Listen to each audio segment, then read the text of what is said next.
कभी सोचा है कि योगी आदित्यनाथ और बाबा गोरखनाथ के बीच रिश्ता क्या है? या ये सोचा है कि आखिर उनके नाम के आगे योगी और नाम के पीछे नाथ शब्द क्यों जोड़ा गया? आखिर कौन होते हैं योगी और क्या मतलब है आदित्यनाथ होने का? क्या नाथ शब्द सिर्फ एक उपनाम है या कोई उपाधि भी?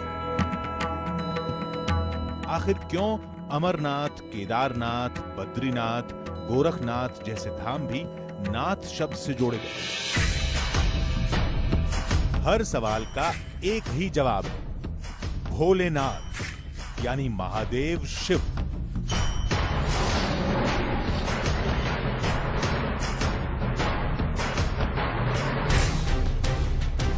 आज देखिए महादेव शिव के एक अद्भुत अवतार की अनदेखी अनजानी कहानी।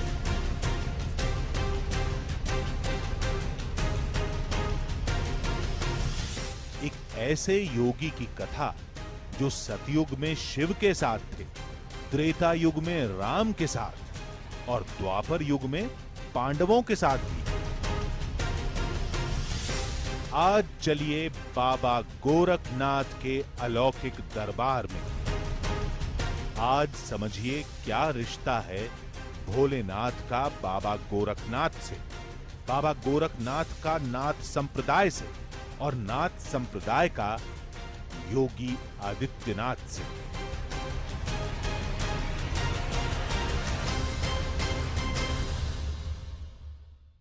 योगी आदित्यनाथ के बारे में आप बहुत सी कहानियां जानते होंगे, लेकिन क्या ये जानते हैं कि योगी आदित्यनाथ के भगवा कपड़ों का मतलब क्या है?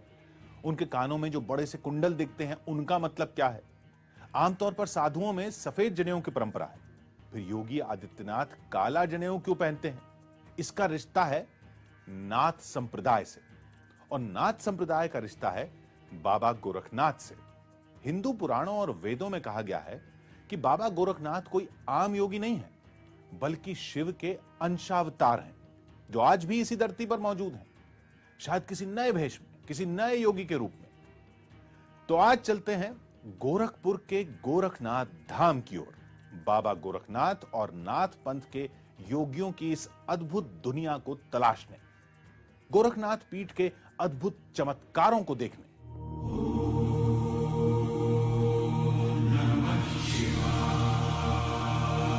शिव हैं तो योग है, योग है तो योगी हैं, योगी हैं तो शक्तियां हैं और इन्हीं शक्तियों से शुरू हुआ था एक शक्तिशाली पंथ, नाथ पंथ।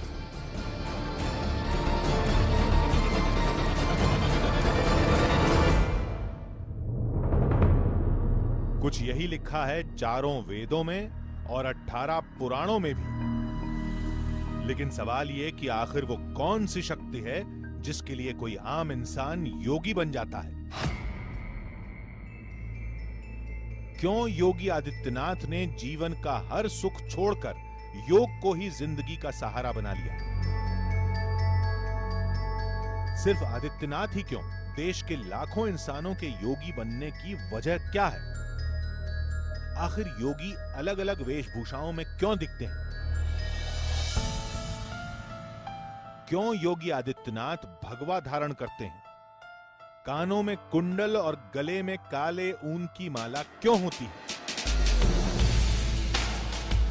इन सवालों का जवाब तलाशने हम निकल पड़े गोरखपुर की ओर, बाबा गोरखनाथ के चमत्कारी धाम की ओर, योगियों के असली नाथ की कहानी को समझने। गोरखपुर पूर्वी उत्तर प्रदेश का सबसे बड़ा जिला, जिसका नाम भी बाबा से जुड़ा है और पहचान भी। बाबा के दरबार में पहुंचे तो जितनी सुनी थी कहानी उससे कहीं ज्यादा बड़ी थी और अद्भुत भी। मंदिर के गलियारे में हमारी निगाहें बाबा गोरखनाथ के दरबार को तलाश रही थी। लेकिन उस दरबार में पहुंचे तो नया अचंभा सामने था।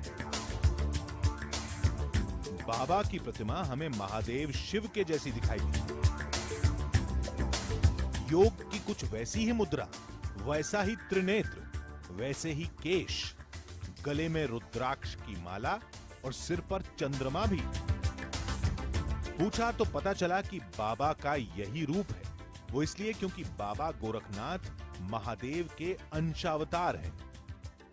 शिव के अवतार के रूप में गोरख बाबा को मानते हैं, गोरखनाथ को, कि उन्हीं के एक स्वरूप है। आप जो मूर्ति भी उनके पाएंगे, जिस रूप में पाएंगे, उसमें शिव जी के क्या के स्वरूप का एक झलक आपको उसमें देखने को मिलता है। तो शिव के अवतार माने जाते हैं। इस परंपरा के हिसाब से वो शिव के अवतार हैं।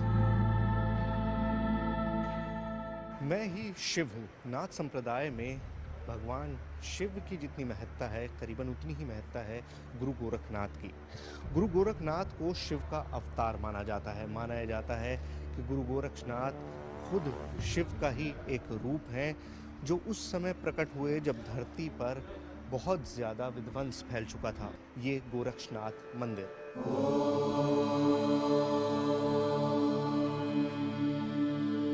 यकीन करना मुश्किल था कि कोई योगी सतयुग से कलयुग तक यानी चारों युगों में मौजूद हो, लेकिन बताया गया कि इस कहानी के सबूत भी हमें यहीं मिल जाएंगे, इसी धाम में।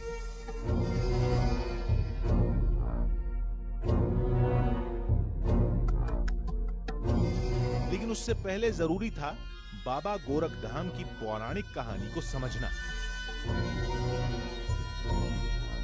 जो शुरू हुई थी गोरखनाथ के गुरु योगी मत्स्येंद्रनाथ से, जिन्हें स्थानीय भाषा में योगी मच्छिंद्रनाथ भी कहते हैं।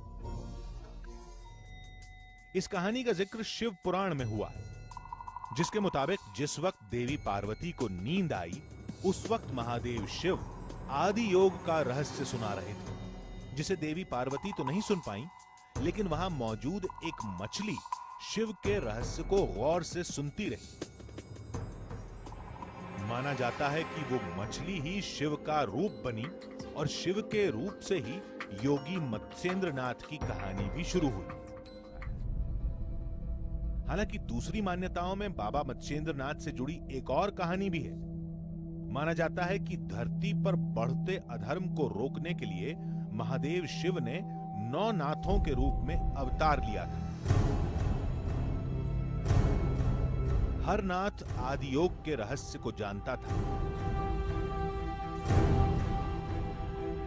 और उन्हीं में एक अवतार थे योगी मत्स्येंद्रनाथ और योगी गोरखनाथ।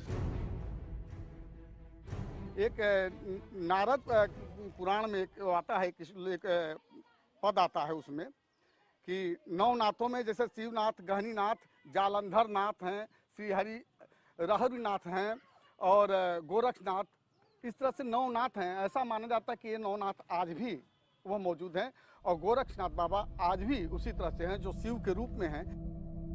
थोड़ी तलाश की तो यह कहानी हमें बाबा गोरखनाथ के इसी धाम में मिल गई। आपने मच्छिंद्रनाथ जी के बारे में बहुत सुना होगा, जो गुरु हैं गोरखनाथ जी के, और उनकी मूर्ति भी यहाँ पर बनाई हुई है और शिव रूपी है।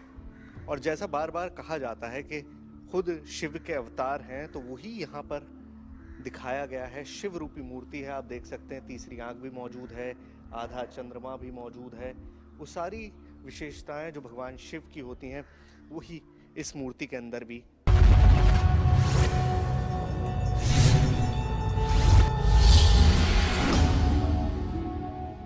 योगी के नाथ, अगर आप वेदों और पुराणों को खंगालें तो योगी गोरखनाथ का जिक्र हर युग में मिलता है। कलयुग में संत कबीर के साथ, द्वापर में पांडवों के साथ, त्रेता में भगवान राम के साथ और सतयुग में महादेव शिव के साथ भी। पता चला कि ये सब कुछ सिर्फ किस्से कहानियां नहीं हैं, बल्कि बाबा गोरखनाथ के धाम में इन कहानियों से जुड़े कई सबूत आज भी दिखाई देते हैं। हम आपको वो कहानियां भी दिखाएंगे, लेकिन उससे पहले यह देखना जरूरी है कि आखिर योगी मत्स्येंद्रनाथ और योगी गोरखनाथ के बीच रिश्ता क्या है।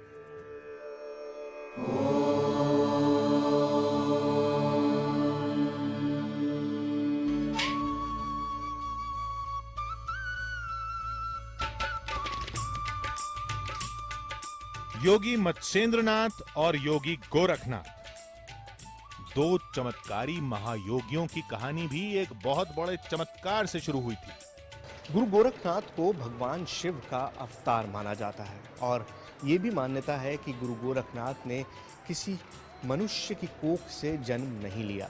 मान्यता यह है कि गुरु गोरखनाथ एक अजूबे की तरह खुद पैदा हुए और कैसे उसके पीछे एक बड़ी अजीबोगरीब कहानी है और वो कहानी जुड़ी है उनके गुरु मत्स्येंद्रनाथ से। एक किंवदंती के मुताबिक योगी मत्स्येंद्रनाथ भिक्षा मांगने एक गांव की ओर निकले थे। योगी ने आवाज लगाई तो एक महिला घर से बाहर निकली। महिला ने योगी मत्स्येंद्रनाथ को अनाज दिया और बदले में पुत्र प्राप्ति का आशीर्वाद मांगा। योगी मत्स्येंद्रनाथ उस महिला को चुटकी भर भभूत देकर आगे निकल गए, लेकिन कुछ सहेलियों ने महिला का मजाक उड़ाना शुरू कर दिया। लोगों के डर से उस महिला ने योगी की भभूत को पास की ही गौशाला में फेंक दिया। इस कहानी के मुताबिक 12 साल बाद योगी मत्स्येंद्रनाथ दोबारा उसी गांव में पहुंचे। सब कुछ वैसा ही था। उस महिला को देखकर योगी मत्स्येंद्रनाथ को 12 साल पुरानी कहानी याद आ गई। मत्स्येंद्रनाथ ने महिला से उस पुत्र के बारे में पूछा, लेकिन महिला ने बताया कि लोगों के डर से उसने भभूत को गौशाला में फेंक दिया था। योगी मत्स्येंद्रनाथ अपनी शक्तियों से सब कुछ जान चुके थे, इसलिए वो गौशाला की तरफ बढ़े और एक बालक को आवाज लगाई और 12 बरस का एक बच्चा योगी मत्स्येंद्रनाथ के सामने आ गया। योगी मत्स्येंद्रनाथ ने उस बच्चे को नाम दिया गोरक्षनाथ, जो आगे चलकर योगी गोरखनाथ कहलाए।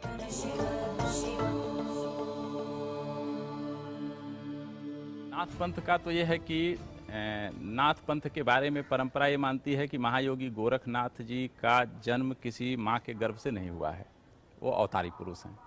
तो जब भी सनातन परंपरा में अवतारी पुरुषों को माना जाता है तो वो माना जाता है कि वो अजर अमर होते हैं, उनका कालखंड कोई तय नहीं होता। इसलिए नाथ परंपरा मानती है कि गोरखनाथ जी पहले भी थे, हर युग में रहे हैं, आज भी हैं।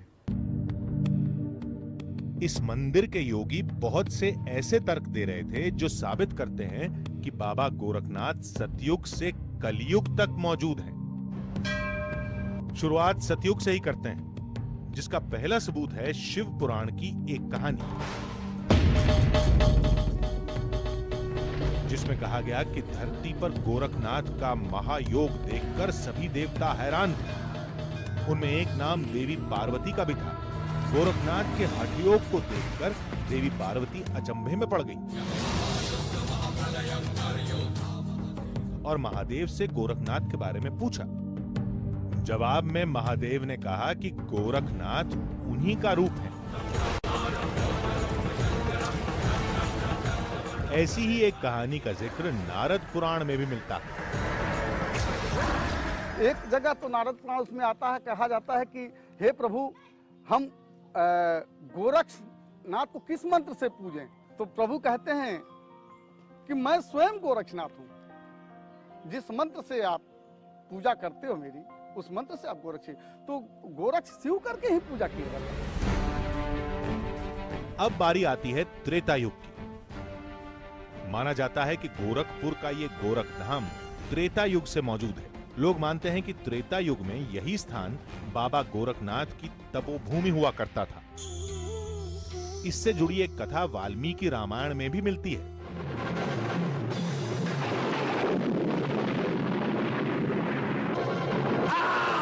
जिसका रिश्ता है रावण वध के बाद भगवान राम की अयोध्या वापसी से।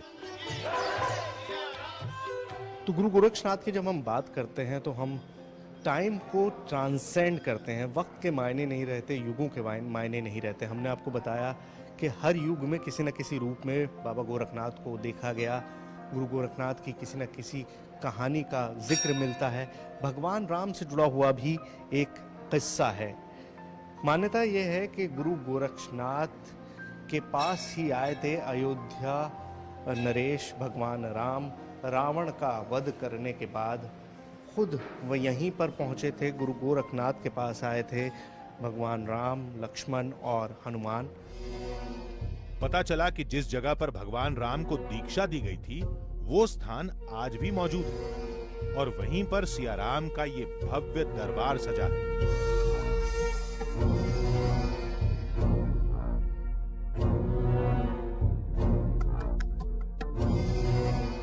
रामायण के निशान को निहारते हुए हम आगे बढ़े तो सामने था ये तालाब।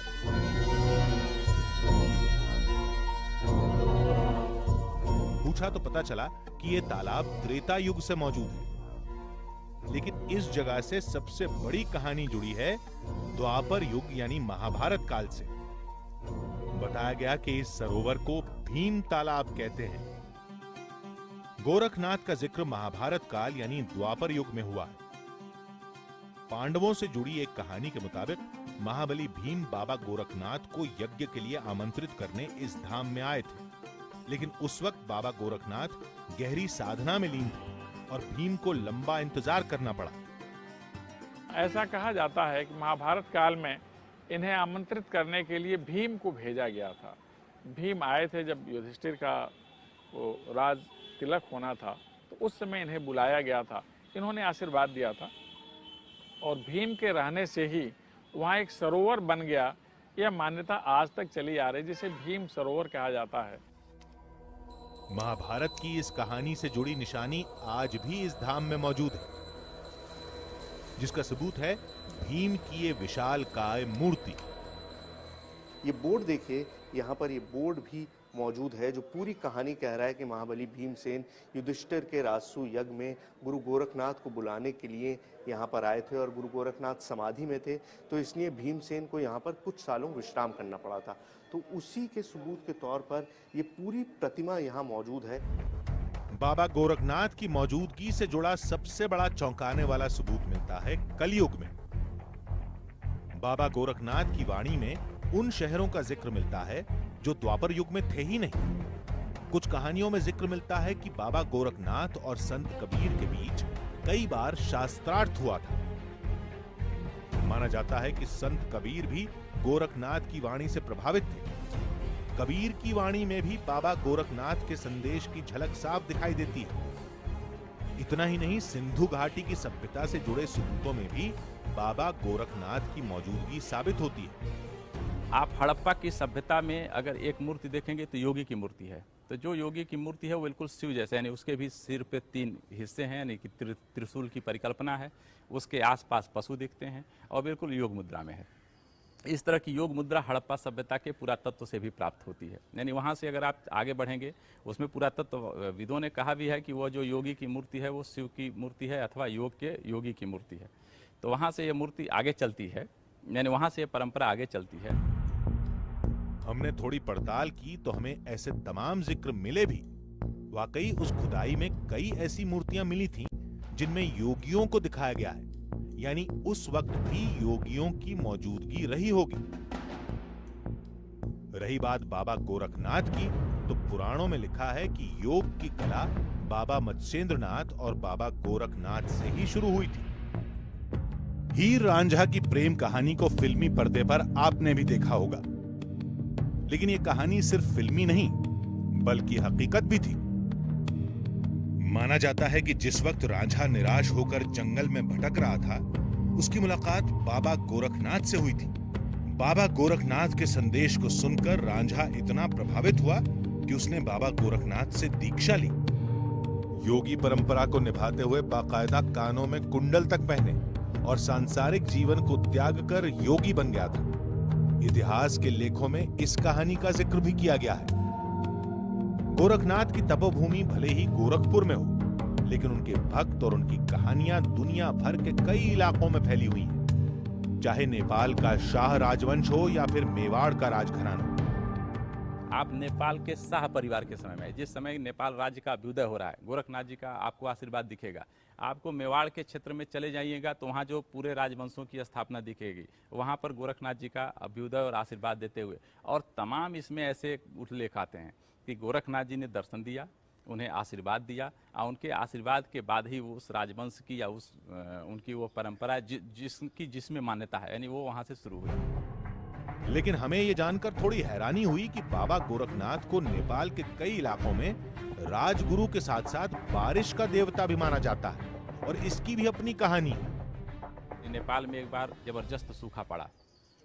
उस सूखा के कारण बारिश बंद हो गई थी। वहाँ के राजाओं को किसी ने बताया कि यह ऐसा इसलिए है कि वहाँ पर महायोगी गोरखनाथ जी तपस्या कर रहे हैं और उन्होंने मेघमालाओं को अपने दाब रखा है, बांध रखा है, इस नाते बारिश नहीं हो रही है। तो हो कैसे हो सकता है? तो ये था कि अगर महायोगी मच्छिंद्र नाथ को ले चला जाए तो गुरु के उसमें वो खड़े होंगे और ऐसे बारिश हो सकती है। तो ठीक वही स्थिति होती है, यानी कि राज परिवार मच्छिंद्र नाथ जी से आग्रह करते हैं, मच्छिंद्र नाथ जी जाते हैं, गुरु गोरखनाथ जी उनके उसमें खड़ा होते हैं, मेघमालाएं छूटती हैं और बारिश होती है। यानी गोरखनाथ कहीं शिव के रूप हैं तो कहीं साक्षात इंद्र भी। किसी के लिए गुरु हैं तो किसी के लिए महायोगी। एक तो अपनी बात वो बैठे हुए सामने दिखने वाले लोगों को बिना कुछ कहे संप्रेषित करते थे। आभा मंडल इतना तेज था कि कोई भी व्यक्ति एक बार जो उनके सम्मुख से गुजर जाए वो उन्हीं का होके रह जाता।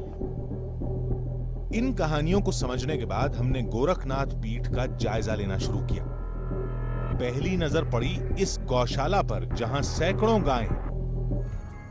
तो गुरु गोरखनाथ मंदिर में ये वो गौशाला है जहां पर करीबन 350 गायें मौजूद हैं। उसके अलावा 75-80 बछड़े भी मौजूद हैं और इस गौशाला के अंदर हर गाय का नाम है। बेहद शांत ये गाय हैं और खुद महंत योगी आदित्यनाथ जो अब मुख्यमंत्री बन गए हैं उत्तर प्रदेश के, वो घंटों यहाँ पर बिताते हैं। हर रोज कई घंटे इन गायों के साथ मिलते हैं, इनको दाना पानी खुद अपने हाथ से देते हैं और हर गाय का नाम है। जब वो पुकारते हैं, अब कहने का मतलब यह है कि अगर हम पुकारेंगे तो शायद ये रिस्पॉन्ड नहीं करेंगी, लेकिन जब खुद योगी जी बुलाते हैं तो हर गाय अपना नाम सुनकर उनके पास जाती है और हर गाय को वो एक अलग पहचान से जानते हैं। अब बारी थी इस धाम के चमत्कारों को अपनी आंखों से देखने की और ये समझने की भी कि आखिर योगी आदित्यनाथ के गेरुए कपड़ों का मतलब क्या है। उनके कानों में कुंडल क्यों होते हैं? गले में दिखाई देता जनेऊ काला क्यों होता है? आखिर क्या रिश्ता है बाबा गोरखनाथ और योगी आदित्यनाथ के बीच?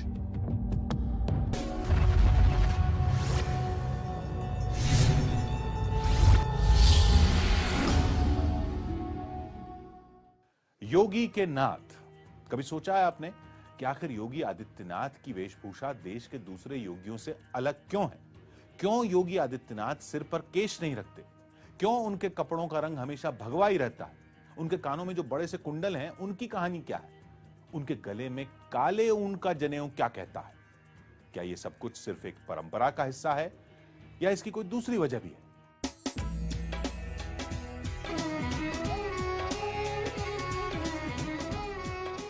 बाबा गोरखनाथ और योगी आदित्यनाथ के बीच सीधा रिश्ता यह है कि वो गोरख धाम पीठ के महंत हैं, यानी बाबा गोरखनाथ के प्रतिनिधि।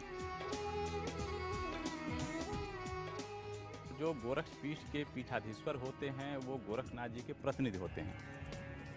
जो महंत अवैधनाथ जी महाराज गोरखनाथ जी के प्रतिनिधि माने गए। महंत योगी आदित्यनाथ जी महाराज गोरखनाथ जी के प्रतिनिधि हैं, इसलिए जनता जो उन्हें उस भाव में देखती है वो गोरखनाथ जी के भाव में देखती है। इस रिश्ते को थोड़ा और करीब से जानने के लिए हमें योगी आदित्यनाथ की वेशभूषा को समझना होगा। वैसे तो देश भर के अलग अलग योगी अलग अलग भेष में दिखते हैं। कोई जटा जूट वाला योगी तो कोई बिना बाल वाला योगी, कोई नागा साधु तो कोई गेरुए कपड़े वाला योगी। योगी आदित्यनाथ सिर पर बाल नहीं रखते। माना जाता है कि सिर पर बाल ना होना नाथ संप्रदाय के योगियों की एक पहचान भी है। अगर वाकई ऐसा है तो फिर योगी आदित्यनाथ के गुरु महंत अवैधनाथ तो केश और दाढ़ी दोनों रखते थे। गोरखनाथ पीठ के योगियों ने बताया कि नाथ पंथ के योगियों के लिए 2 शर्तें होती हैं, या तो पूरे केश रखे जाएं या फिर सिर पर कोई बाल ना हो। अब बारी है योगी आदित्यनाथ के गेरुए वस्त्र की। ये केसरिया कपड़े भी नाथ संप्रदाय से जुड़े योगियों की एक पहचान है। लेकिन सवाल ये कि आखिर गेरुए कपड़े ही क्यों? आखिर गेरुए रंग का मतलब क्या है? योगी परंपरा में गेरुआ रंग अग्नि का रूप माना जाता है, जो इस बात का प्रतीक भी है कि इंसान सांसारिक मोह माया को त्याग कर योगी बन चुका है। आपने योगी आदित्यनाथ के कानों में एक कुंडल भी देखा होगा। वैसे ये कुंडल सिर्फ योगी आदित्यनाथ ही नहीं, नाथ संप्रदाय से जुड़ा हर साधु पहनता है, जो वैराग्य का प्रतीक है। यानी इस कुंडल से ही पता चलता है कि कोई योगी किस संप्रदाय से जुड़ा है। गोरखनाथ पीठ में हमें बताया गया कि जब कोई बच्चा योगी बनने की प्रक्रिया में होता है तो सबसे पहले उसके कानों में कुंडल डाले जाते हैं। अगर आप बाबा गोरखनाथ के चित्रों और प्रतिमाओं को देखेंगे तो यहां भी ये कुंडल साफ दिखाई देगा।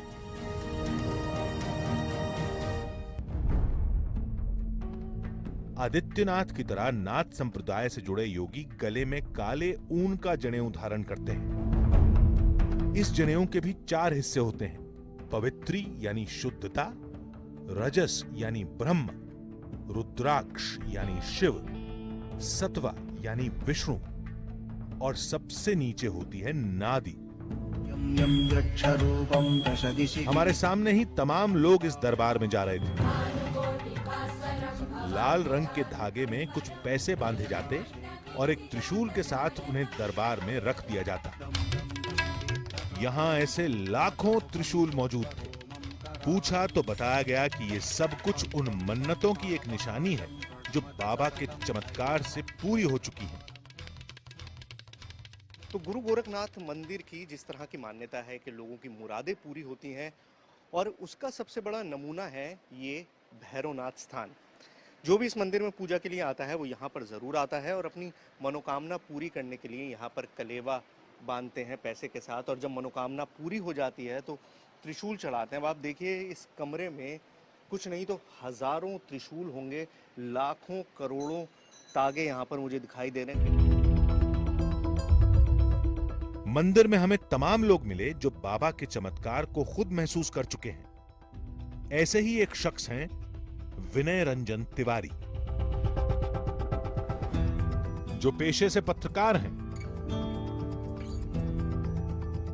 और फिलहाल एक हंसते खेलते परिवार के मुखिया भी हैं।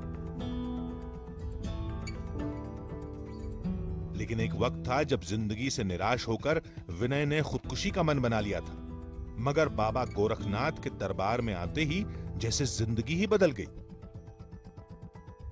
तो मैं बड़ा निराश था, हॉस्टल भी छोड़ना पड़ा। तो मेरे कुछ मतलब सोसाइटिकल स्थिति थी कि जैसे आत्महत्या करने की स्थिति थी और घर जाने का भी मन नहीं कर रहा था। तो कुछ लोगों ने कहा चलो गोरखनाथ, कुछ मित्रों ने कहा चलो गोरखनाथ से लौट के आते हैं, लेकिन लास्ट में हमारे साथ कोई था नहीं।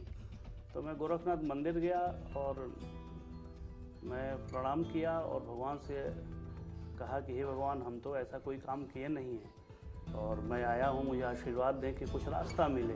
फिर धीरे धीरे मेरा शाम तक मूड बदल गया, उत्साह आ गया।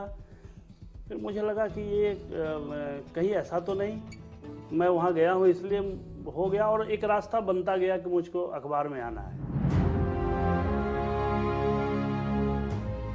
कुछ यही कहानी यशवंत की भी है।